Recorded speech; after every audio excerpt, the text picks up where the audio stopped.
I'm joined right now at Rising Bharat by Palak Tiwari.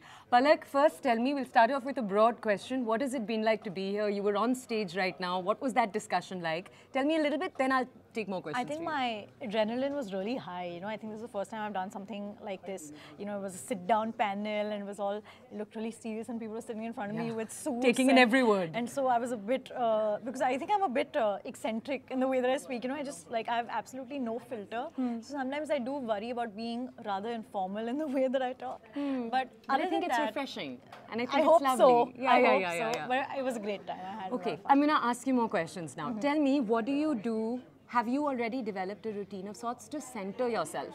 Do you know what I mean? Before a big day, big shoot, big film, is there something that you go to? Whatever it is, a ritual for yourself, a person you speak to?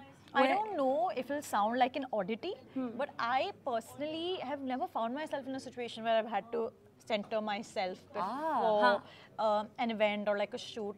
I think my mood is better. I mean, I think that's a sign that, yeah, you know, like something that I'm looking forward to because my mood gets better. I'm just enjoying my workouts a lot more, but I think that's the only thing. But you're saying you're just centered generally almost. I mean, I wouldn't like be cocky enough to say that, but I think I'm not somebody that gets really excited by the highs or really affected by anything. I'm pretty neutral in life. Can I ask you, so your mom, her mum, do you mind if I just tell our audience this is Shweta Tiwari? She's someone we've all been watching for decades now. Tell me something, is there any slice of advice she's given you that was surprising to you? So, you know, most mothers will tell their daughters, beta, work hard. Beta, this is how you want to navigate this situation. Is there something she's told you that's changed the way that you think or the way you approach situations in particular? Yeah, I mean, I feel like, you know, sometimes, like I said, this tendency of mine that, you know, not taking anything too seriously and having this like sort of calm attitude and not taking the highs or the lows too seriously is because I think she told me at a very young age. Like, you don't really see mothers telling their 11, 12-year-old daughters, you know, that want to become an actor, that, yeah, but let me just tell you that the industry is quite fugacious, you know, and like your time in the industry is also very fugacious. Like, you don't know how long you last. If you become a hit, you don't know how long that will be. Nothing is like really atemporal. So I think that is something that really sunk in, which is why I think I taught myself that let's not get too excited about anything. Let's not get too attached. Let's keep working hard every single day. You're like a Buddhist, essentially. I mean, this is Buddhism in practice.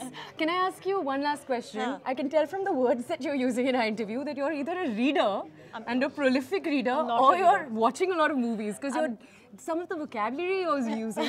No, I'm so excited to hear some of it. It's not words you hear in the common, you know, conversation that you'll have anywhere.